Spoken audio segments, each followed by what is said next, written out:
Avant l'ouverture de la résidence Gardner, les deux Jamie faisaient partie du programme Inner City Health et souffraient de multiples problèmes de santé mentale et de dépendance. Depuis qu'ils sont ici, ils reçoivent du traitement et sont beaucoup plus stables. Je suis ici depuis environ un an et cela a été la meilleure année de ma vie. C'est très agréable ici. D'abord, ce n'est pas un refuge et les emplois me donnent du soutien et de l'aide. La clinique de méthadone est située à quelque part de la résidence.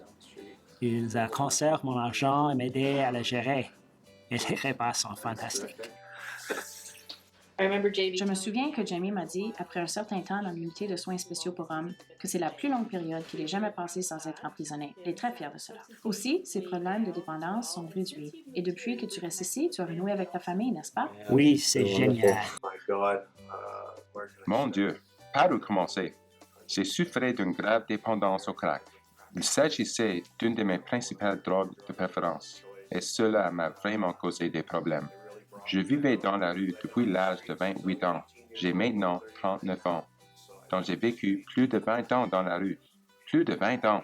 Cela fait environ un an que je suis ici. Et c'est une résidence exceptionnelle. Ils ont tout fait pour moi. Ils m'aident à organiser mes rendez-vous. Ils me donnent des billets d'autobus pour que je puisse me rendre à temps. Ça va très bien grâce au soutien et tout ce qu'ils ont ici.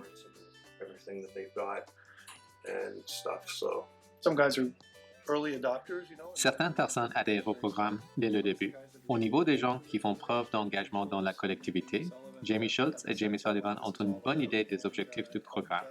Ils s'entendraient et ils aident les autres résidents aussi. La résidence Gardner est un bon exemple de ce qui est possible.